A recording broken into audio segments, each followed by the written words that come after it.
Well, folks, welcome to one more edition of Politics and Dynamic. Berto Willis, your host. Thank you so kindly for being a part of the show. We're going to have a great show for you today. What is the program about today? Title, Flippin' McCarthy's District. I want you to hear this again. Flippin' McCarthy's District.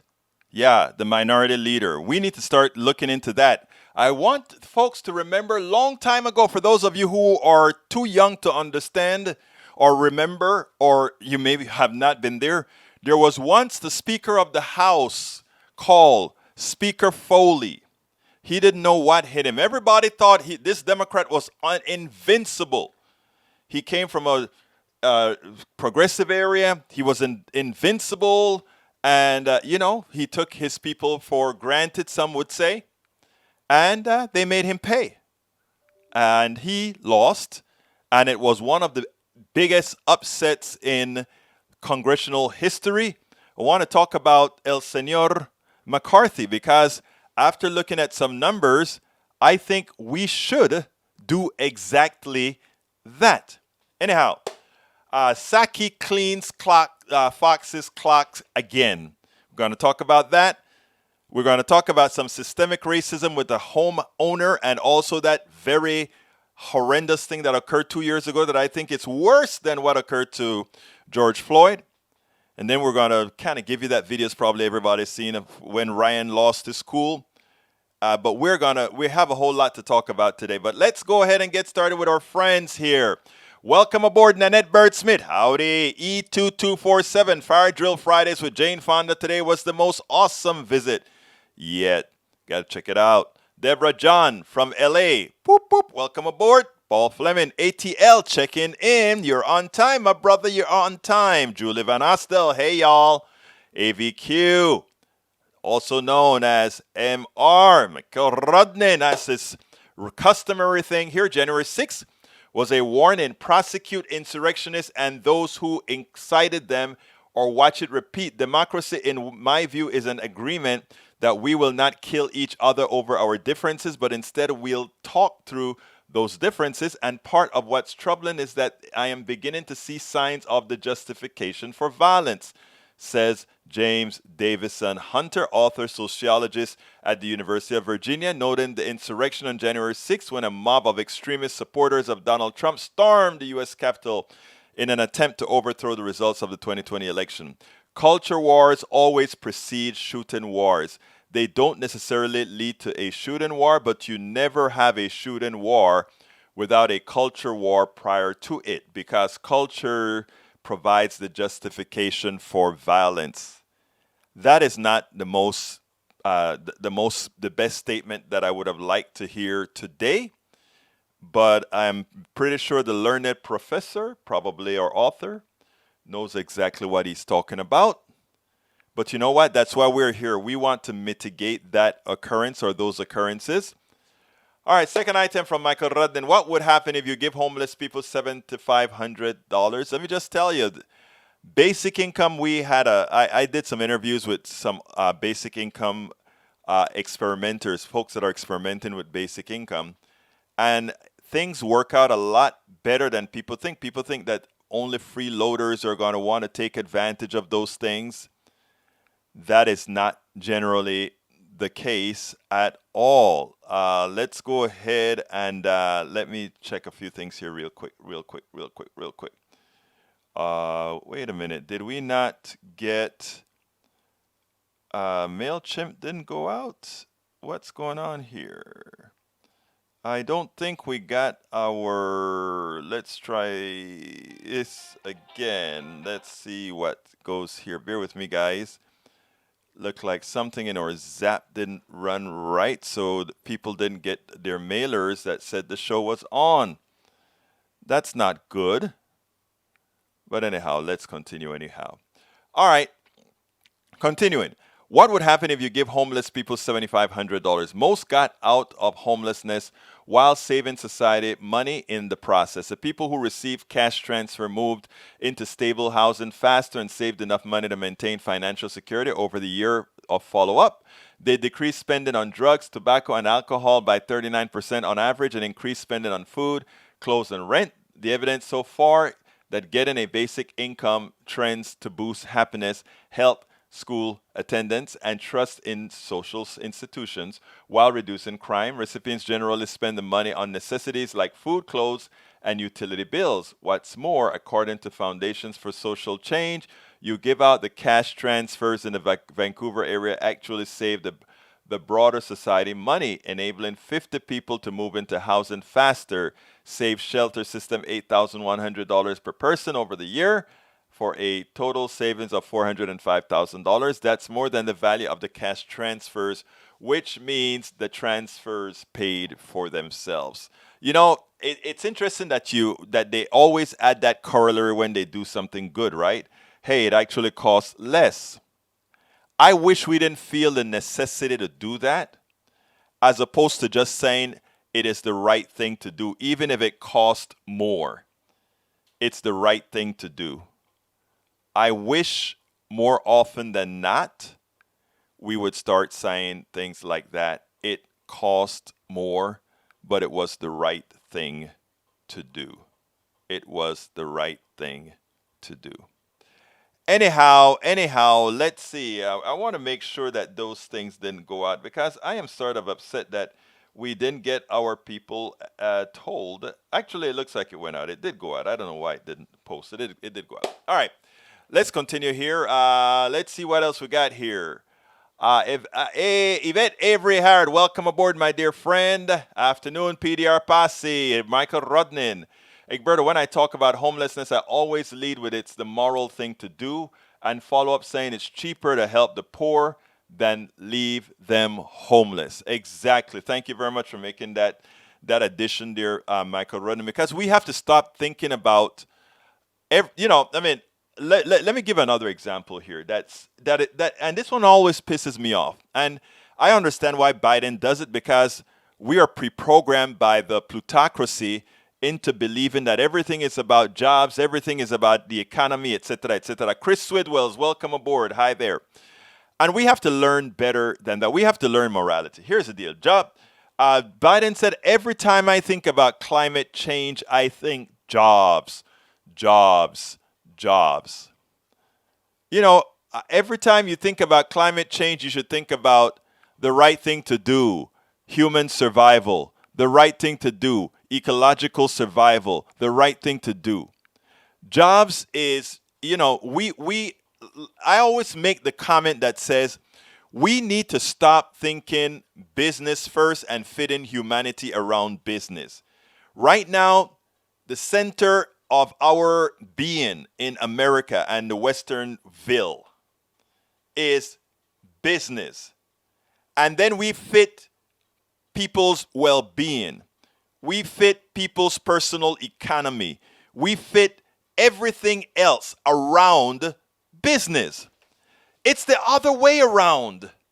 We think humanity first, and how do we create an economic structure around what we want humanity to look like, right?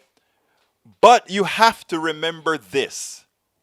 From the foundation of this country and before, the first thing was how to keep those that are enriched, and not about what is right towards those who actually produce, those who actually make things happen. It is so, so, so important. Hi, Coop 333. Welcome aboard, brother. It is so important that we do that, right? So I want everybody, the next time you hear Biden says, anytime I think about climate change, every time I think about doing the right thing for climate change, I think jobs, jobs, jobs. Say no, no, no, no. Think humanity, humanity, humanity. And with having humanity survive, jobs will come. Because we will do what we need to do so that we have an infrastructure for us all. We have to change. We have to change. And according to Bruce says it's hard to sell humanism a competitive faith. What I think, Bruce, is, first of all, I'm not disputing that. I am saying for those of us who understand it, and for those who we know will, most of us will, we have to change the narrative. We have to change the paradigm. And if we do that, as opposed to just acquiescing to the plutocratic narrative, if we stop acquiescing to it, if we as forceful as those people who believe in the Powell memo. And notice, Bruce, I'm trying to be consistent now. Instead of using the Powell manifesto, most people think Powell memo, as you indicated when you edited the book. Powell memo, Powell memo, Powell memo. Most people who understand what the Powell memo is all about, right? We can do the same to let folks know, hey, this is the way things are supposed to be. So welcome aboard, Don Broadbent. Welcome to the show. Julie Van Assel, I think I welcome you. Lynn Wood Jr., bienvenido. BD Pollard, which is Bruce Pollard, and High Coop 333. I'm glad that you're here live. And Chris Swindells, welcome aboard as well. All right, let's go ahead and get busy with some videos. Like I said, I want to start with Jen Psaki. I want to tell you guys something. I've been a bit upset with Jen, not because of how good first of all, Norman Reynolds, welcome aboard, brother. Jen Psaki is damn good. But she's too good when it comes to covering up for other things that Biden needs to do better. For that, I hit her. But I shouldn't say hit her. Come on, Egberto, don't talk like that. For that, I challenge her. I challenge her for that. But, damn, she's good. I'm going to play two things. Let's go ahead and show what she did to Ducey today and what she did to Ducey a couple days ago. Check this out. Oh my God, Peter Ducey will never learn. He did it again today, but this time he gave Jen Psaki a twofer, and she took it and she ran with it. I want you guys to listen to this. Let's then take it on the other side. Okay, go ahead. Just heard you describe the infrastructure negotiations as the art of seeking common ground. At some point, does that become the art of the deal? I don't know. You're the professional here, Peter. You're the TV star, you know? What's the Fox Chiron going to be? Art of seeking common ground does take a lot of characters. It does. So I'll check does. the control room. The art of the deal. We'd be okay with that. Yeah. With the art of the deal, I think that's a headline. Well, there you go. An art of a different kind of deal. A deal for the working people. Got it. Okay, go ahead. So Glad we could work that out. Thank you very much. Quickly on immigration, the governor of Tennessee says that he was asked and he declined a Biden administration request to house unaccompanied minors. And in coming days or in recent days, there have been some reports that at least 4 planes filled with unaccompanied minors landed in his state, some in the middle of the night. Can you explain what's going on there?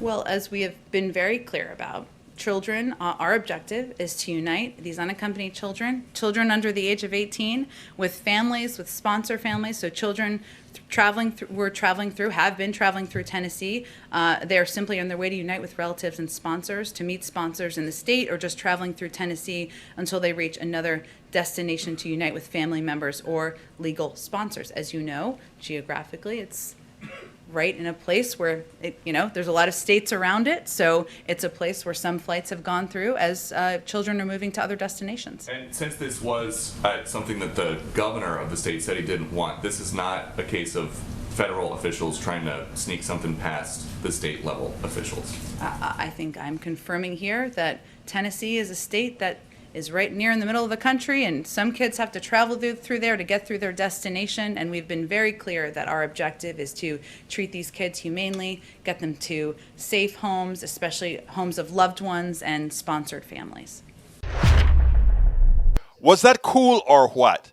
I mean, she taught him a lesson in geography, and she also taught him about, hey, maybe writing a Fox News Chiron. Hey, Ducey, what is the Fox News Chiron gonna be? Is it gonna be the art of the deal? Nah, it's not gonna be the art of the deal. It's gonna be the art of the deal, but we're gonna add a little something else. The art of the deal that protects the middle class. The art of the deal that helps the middle class, the art of the deal that fights for the middle class. Ducey, why do you give her such an opportunity that more than likely you can't even play it on Fox News? Because you know what? It makes you look silly, and it also makes Fox News exactly what they are.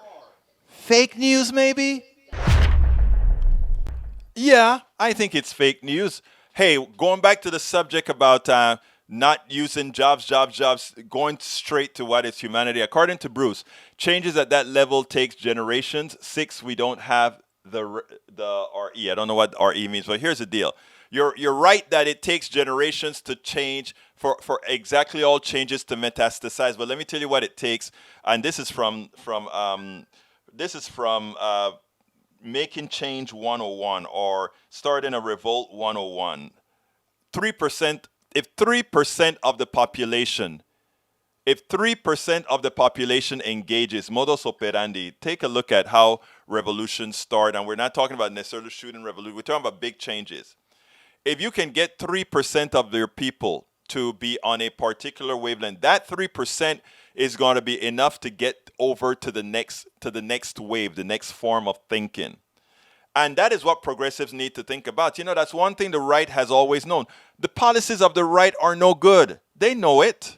But they've convinced enough people to make one believe that they have some sort of critical mass. They don't. But we now, which we have the people on our side, we just need to get the active people on our side active. And that is by doing what we're doing here, what we do in other places, where we're actually starting to engage. I always like to use 20, a lot of people look at 2020 and they said, yeah, but look at what happened in Congress. We lost seats in Congress, even though we kept it, even though we cleaned Trump's clock, all of that, everybody was into that. And I keep warning everybody that Trump's loss because of the undemocratic nature of the United States of America, Trump's loss to Hillary Clinton, Trump's loss to Biden was closer than Hillary Clinton's loss to Trump. Hillary Clinton lost to Trump by the Electoral College by 80,000 votes. Biden's win over Trump by Electoral College was about 40,000 votes. We have a flip of 40,000 votes in 3 states, even though Trump would have lost by over 7 million people, he would have been president. That is the undemocratic nature of the United States of America. We can't preach democracy to anybody because we have been lucky for decades that this stuff doesn't happen more often. But the way it is set up right now, it is structured perfectly for us to win by 10 million votes and still lose an election. That is why we have to be so good. Now, if you realize what has happened over the last several, right? You will see that we have to engage those progressives that engage in 2020. They're the ones who brought it home. Because remember, Trump got more votes in losing than Hillary Clinton got in winning the popular vote. We just brought a hell of a lot more people out and getting to 81 million people. I want people have to understand the numbers. So Bruce is right when he says it takes generations to make certain kinds of changes, but it takes 3% to start the avalanche. And that is where we've got to be. That is where we have got to be. Let me, before I read any more stuff from other folk, let Dawn Broadbent, welcome aboard. Let's see who else is here. The Duck That Quacks. The Duck That Quacks. Welcome aboard, brother. Love to see you here. All right, this is the other one from Saki that I really wanted to show. Jen Psaki is at it again, this time using a question from Peter Ducey, that Fox News reporter that always tries to somehow make a fool out of her, and always it turns out the other way. Well, what she did today, though, she used his question to make a fool out of Trump. Let's take a listen to it, then let's take it on the other side. President says that foreign policy is something he has done his entire life. Is it working? I would say that if you look at the fact that the global community believes that America is back, has a seat at the table, that we're going to continue to lead in the efforts to get the climate crisis under control, to lead in the efforts in engagement around the world, certainly bringing about an end to this conflict, but also moving toward diplomacy as it relates to North Korea, and moving toward a place where the United States returns to the place of being a leader in global forum, as we hope to be at NATO. I would say we're certainly working on changing the tide of the last 4 years. We're changing the tide from the last 4 years. And you notice she enumerated all the things that Donald Trump didn't do in foreign policy that he was responsible for doing. So Peter Doocy wants to show up. Good old Senor Biden. But instead, what he did is gave her the platform to say, this is how badly Donald Trump screwed up our foreign policy. So thank you, Fox News. I hope you put this on Fox News. Of course they're not going to put that on Fox News. Of course not. What happens if we eliminate the Electoral College? We can't. Right? It's constitutional. There's something called the Electoral College Compact, or I think it's called the Electoral College Compact or something like that, where what they say is, since the Constitution doesn't tell you how the Electoral College must vote, if we get enough states to sign the compact, their compact would say, whoever wins the popular vote, all our Electoral College will go towards the person who wins the popular vote. And that would solve the problem constitutionally.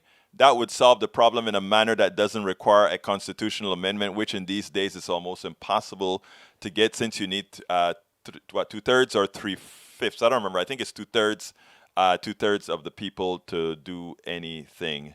So that's what we're talking about here. Now, what I would love for, I was a board member of Move to Amend, and what we were talking about then was amending the Constitution, creating the 28th Amendment, which took money out of politics and made sure that money was not speech and corporations were not people. And we thought that doing a whole lot of that would open the door for us to make those constitutional changes. We were kind of tepid about creating a constitutional convention, because at that point the entire Constitution is open.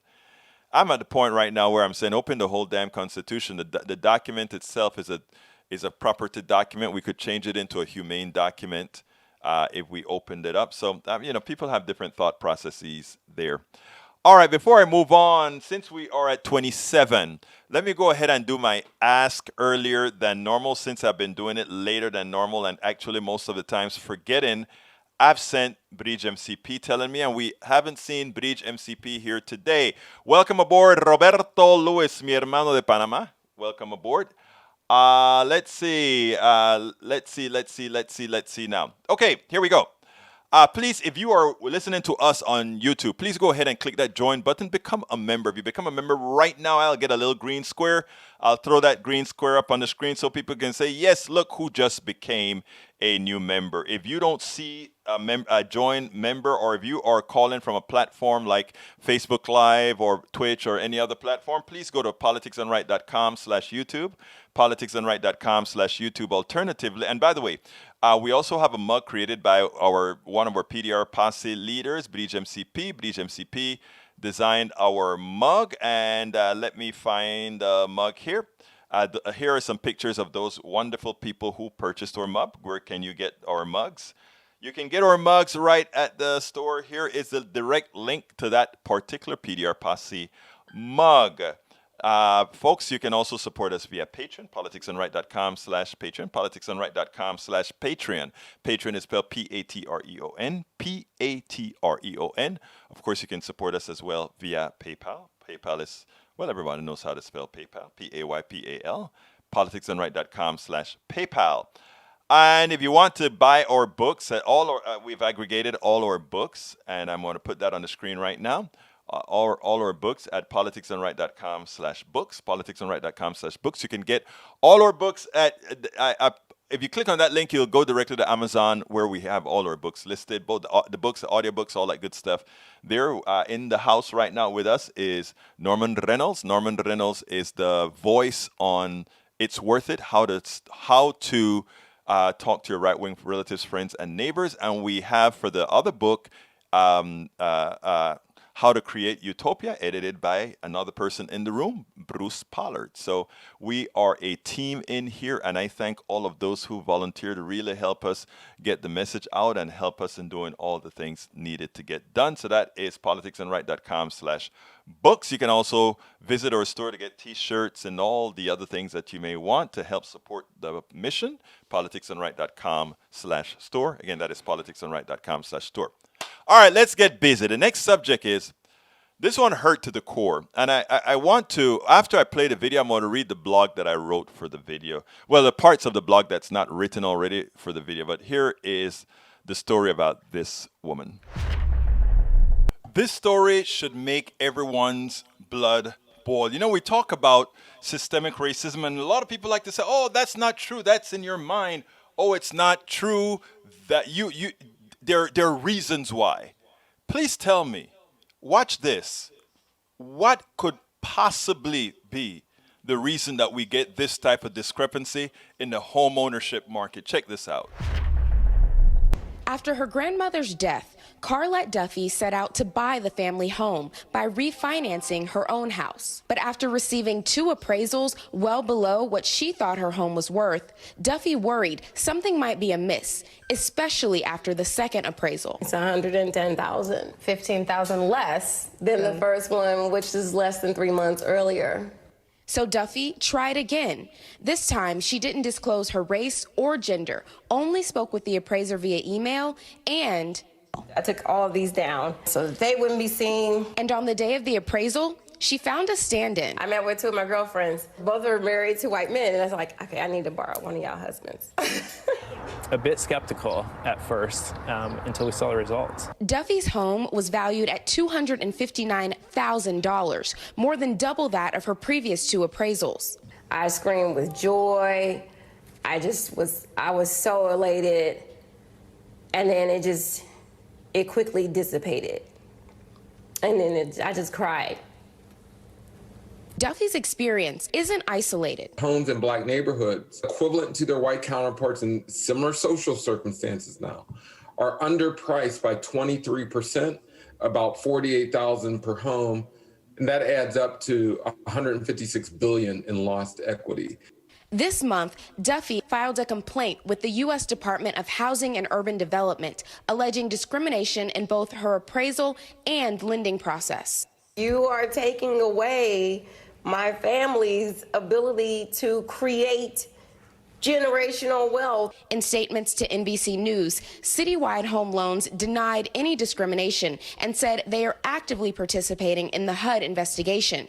Freedom Mortgage said they used an automated valuation model after receiving the complaint and stood by the appraised value.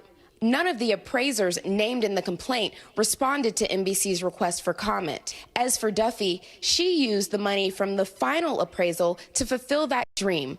That's the house that my grandfather built. I hope to see my grandbaby raised in that house. Now, Seth, experts tell me that black homeowners should assume that they are being discriminated against in this process and look at those appraisal forms very carefully. Now, if homeowners feel like their home has been undervalued, they can challenge that appraisal through the lender and, if necessary, reach out to their fair housing organization locally or an attorney to discuss next steps. That is so important. That is so important. But again, the repercussions of having your home where you have built up most of your assets, most of your wealth, that has generational impact. That is, if you start, that is like starting from, instead of starting from a home plate or first base, you're starting right back in the dungeon having to get up to the plant. It is something that we have not only in home ownership. We also see this in the interest rates being charged for the same credit score for somebody purchasing a car or something of large values. This is the definition of systemic racism. These types of issues occur in every part of our financial being, in every part of many of our being. And when we can understand that fair people are fair minded, when you can understand that these things occur over and over again in every aspect of your life, you can see the degenerative effect it has not only on one's psyche, not only on one's being, but also on one's actual personal economy. And that goes down through generations. Absolutely so. So anyhow, when I felt compelled to write a few things other than what you see in most of the articles out there, right? Because they tell the story and then they say, yeah, you can report. So I wrote the following and have it on the screen right now. One can fight outward racism overtly. If somebody calls me the N word, I can see it. If somebody says I don't want to be with you because of how you look, I can see it. If somebody just says, if somebody beats you up because of who you are, you can see it. One can fight outward racism overtly. After all, it is easy to see when one uses an epithet or affects a violent act based on ethnicity, it is easily seen. Systemic racism is very different and much harder to eradicate. So, people used to like to tell me things like, why do you love the South? I always tell them, first of all, the people in the South generally, you can't speak completely in absolutes, but the people in the South, there's a culture of niceness, right? But there's also there's a certain degree of honesty, and if I don't like you, I don't like you. If I'm a racist, I'm a racist. It's not the same as up north where I think all Americans are the same all over the damn country, right? I piss off a lot of my brothers and sisters up north when they say, no, but we're not from the South now. The truth of the matter is, anyway, let me finish what I wrote here. I say, you buy a car, your interest rate is higher than your white brother or sister with a similar income and credit score. You apply for a job, but the manager's implicit bias devalues the attribute that matter. Your daughter is discouraged from joining advanced placement programs and attempt to dissuade you from purchasing a home in a particular area. You make a business deal online, and when it is time to sign the contract and you meet in person, there's a change in heart. And the other party backs out of the deal on pretenses. You go to a bank for a loan, and you are immediately discouraged from even filling out an application. I could go on and on and on and on. Every single one of those statements have been my realities, Egberto Willies' reality. And I still smile. And I still look for the best in folk. And I still know that there's a better way. And I still know that we can make a change. And that is just a small subset of all in the years that I've been in the United States of America that I've seen. Not that somebody have told me, that I've lived through. And in doing so, knowing that there's nothing special about me, Norman Reynolds has been through it. I am sure Lawrence Sims have been through it. I'm sure, let me see, which other person in my room here that I know is black or Latino. Miss Lopez knows it. And lived it. And lived it. Systemic racism is built in as a culture. It is only eradicated when confronted head on. That is why the cops get away with it every single time. Because if they do it and they don't pay a penalty, they do it and they become nothing but a reflection of society, or the reflection of society of people saying, man, I wish I could do that to those people. But Roberto Lewis lived it in the military. people ask, well, why do they all the time get these cops off? A friend of mine told me the answer. White buddy of mine told me the answer, and it wasn't the guy that I had that great guy on that I interviewed yesterday. Listen to that interview again. He's a very smart white guy as far as how to help get this stuff fixed. But anyhow, he said this other guy told me. He said, you know why these guys get off? Because a lot of times they see the cop do what they wish they could do to people like the cops doing it too, that they believe are deserving of some sort of an act of that nature. He said, remember that, Egberto. A lot of people think these cops have the authority to do what they know they cannot do but would want to do. And that is why those cops always, or for the most part, get off. But in watching what Chauvin did to George Floyd, they looked at Chauvin look into that camera, and they had to see themselves. And they just couldn't see themselves as the absolute killer, the murderer, the assassinator that was Chauvin. They just couldn't stomach going down that deeply. That's what it's all about.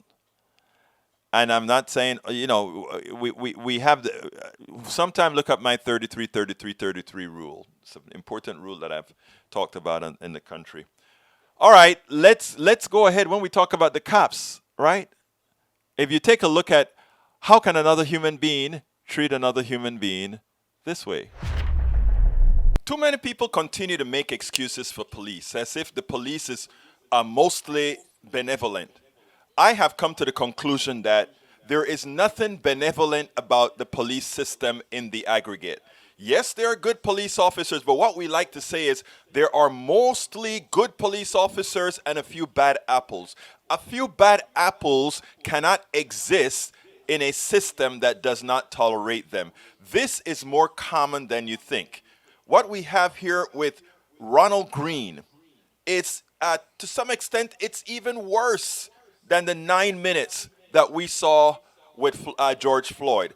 I want you to just take a look a little bit, just a little bit, because I can't take much of how our officers actually work. Take a look at this, because this is what a lot of people see. This is what they see most of the times from their police officers. The guy is on the ground. He is on the ground. He's incapacitated. He's kicked by the officer. Does a human being, and shouting at him, I'm not playing the sound, does a human being behave that way?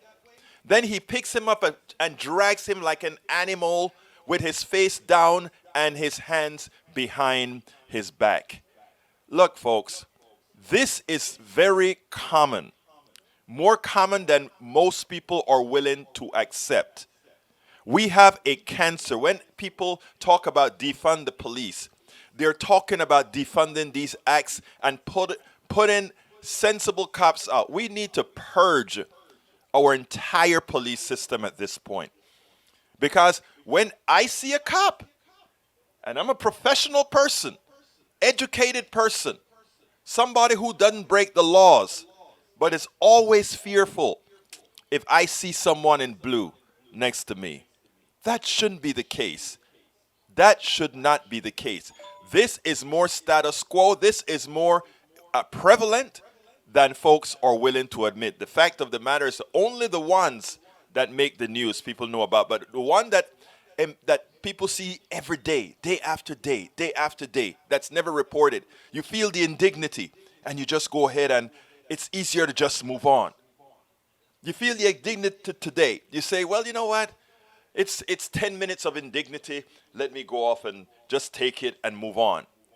No one deserves to live under that type of stress for a system we are all paying for. I don't want to pay my taxes to pay cops to mistreat me or to put my life at risk. I pay them. You pay them. We deserve their security, not their wrath and their murderous beings. Absolutely not. That is what we ought to demand. Okay, so there goes the racial portion of my program. I had to bring that in because these were two issues that showed up, and I think interspaced. I needed to show these because I needed to kind of give a real-time example of what systemic racism looked like and what police brutality based on race looks like. Because I think good people, when framed right, all see the same thing. All see the same thing. Okay, let's go ahead. Before I go any further, I love this. Daniel Ledos, you are dealing with people who are completely ignorant of history. I know. We are so ignorant of history. We don't know how this country got formed. We don't understand how the Constitution was written. There is something magical within the 3/5 Amendment that you just don't see. You just can't understand that counting a body as 3/5 of a person for the sake of how many electors you get, but not be that same 3/5 of a person doesn't get 3/5 of a vote. We should get a whole vote, right? I mean, it boggles the mind that some people just don't come out and say the 3/5 compromise was simply wrong. Somebody should have fought for humanity. Period. Punto y final. And if you couldn't get a country formed, if you could not get a country formed by acknowledging that everyone is a human being, then you should have broken into two countries. You should have gotten the independence for one and the independence for the other. And then the other one does what it needs to do. It's hilarious that you try to make it. And for those who don't understand that the Constitution is a property document, we're just a few. And in fact, many of you that are defending it right now in my room, they cared nothing about you. You were just trash to them. They didn't quite say trash in the Constitution, though. But I suggest that you read the Federalist Papers. Go read the Federalist Paper. By the way, I have. Learn about the foundation of this country. And disregard all those people that are coming against the 1619 Project as if, oh, the 1619 Project is so bad, it's not. The 1619 Project did exactly right. It centralized slavery as America. And it has to. And this is not putting anything negative on my white brothers and sisters because you know what? Y'all didn't have anything to do. Most of you didn't have anything to do. Most of your forefathers didn't have anything to do. You were privileged that you weren't, but most of your forefathers didn't have anything to do with it either. It was the capitalism sect of the creators of this country who threw you all away, but gave you the semblance of just not being black. And as such, you could hang yourself on that and say, hey, at least I'm not black, so I have some privileges here in this country. But they screwed us all. We all got screwed, and we continue to get screwed. Our government system, our economic system continues to screw us all. And in the past, they could just screw a group of people. We could go screw the indigenous people. We could go screw the black folk. We could go screw the Latino folks and all of that. Because as long as we had more people to screw, we could give others the semblance of prosperity. Read Richard Wolff as far as how they took your semblance of prosperity away. And they could do that. They could do that. But this economic system needs to be fed. It needs to be fed. And when they ran out of all these other people to steal from, when they ran out of all these other people to take advantage of, you know who was left? My poor white brothers and sisters. You notice you don't see Appalachia on TV often. You don't see what's going on in West Virginia, what's going on in the western parts of Ohio. You don't see those places where are mostly white, but people, the people in the black areas in Houston look like they're living well compared to a lot of those people to my white brothers and sisters in Appalachia. You don't see it on TV though. You see, because our system knows about narrative, right? If the masses start seeing white people living downtrodden, living like they're used to only seeing black folks in the ghetto or Latinos in the barrios, they'll say, oh my God, that can happen to me too? And all of us, the reality that I'm trying to create, uniting the barrios, the ghettos, and Appalachia, that could really become a reality where we then screw the plutocracy and then create that system that supports us all, right? So on TV, you don't see what it looks like. There are a hell of a lot more poor white people and more white people living really under the gun than most, but you don't see it. And they don't play it up. And the reason they don't play it up is they can't give you. They can't make my white brothers and sisters, the mass of my white brothers and sisters, believe that what's happening to those other folks could happen to them. Well, you know what? It is already happening. It is already happening. But they're not given a whole lot of notions. They're not.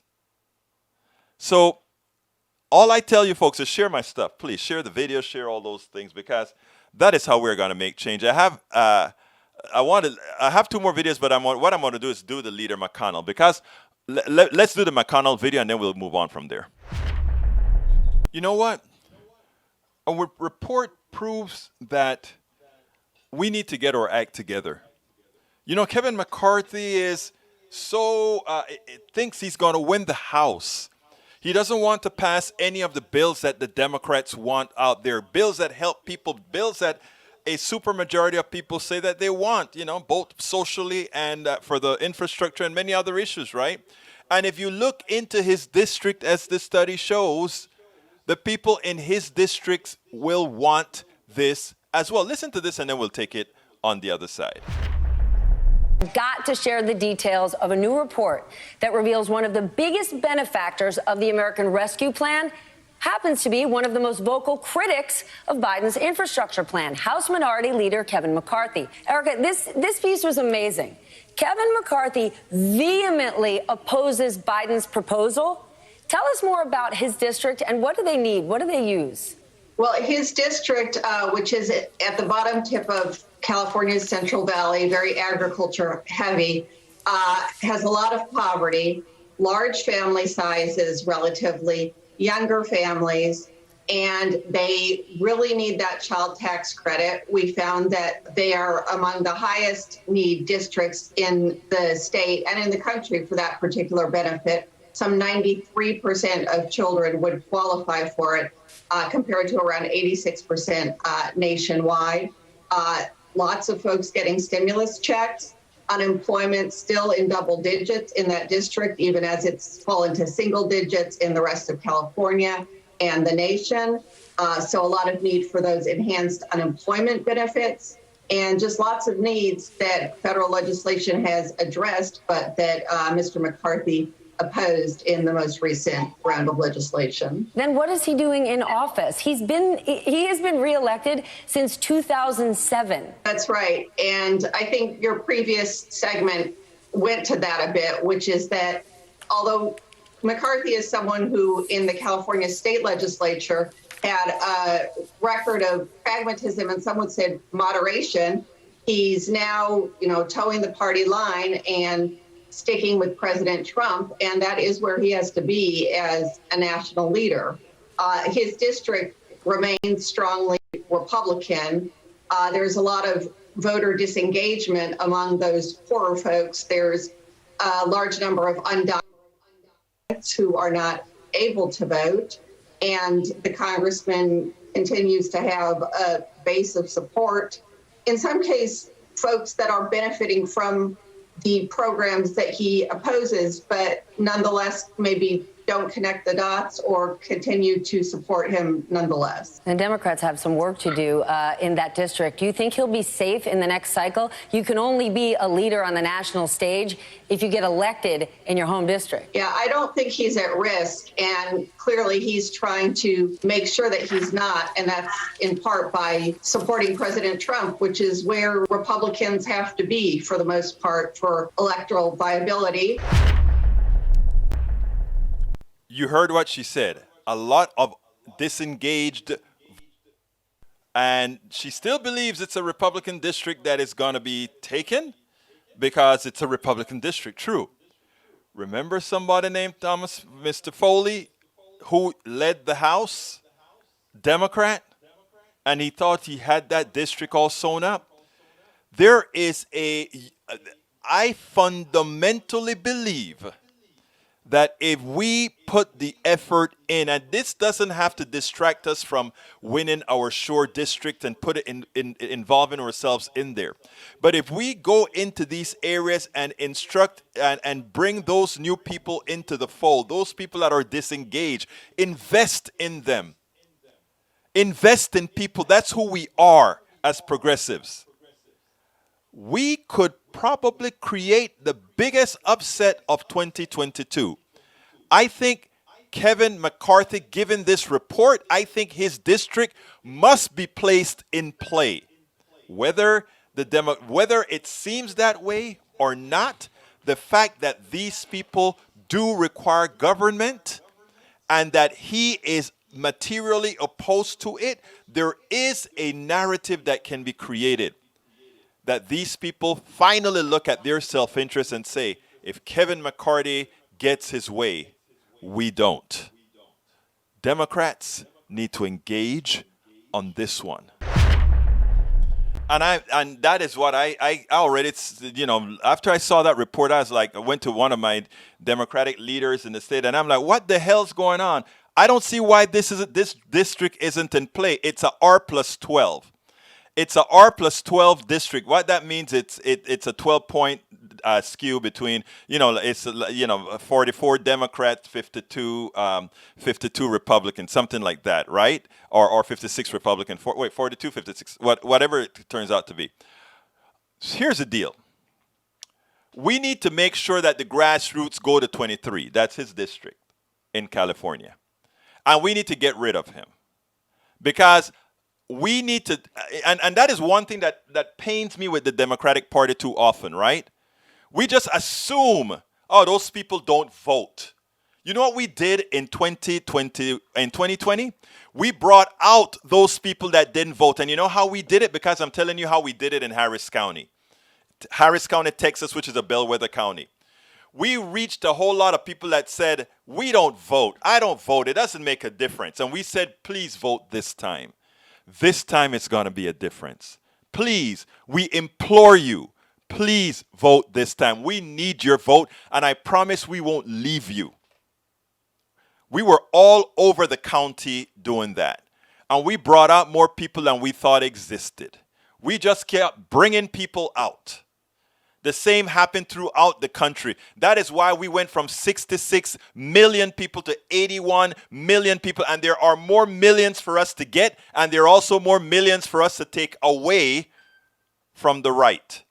That only because of limited information are still there on the right. As Democrats are sitting down there saying, let's see what we have to do to really get a win. I am saying, do you know what you have to do to get a loss?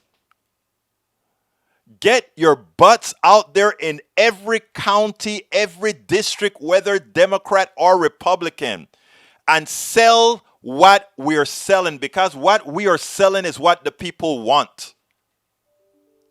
Everybody cares about their kids. Everybody cares about their education.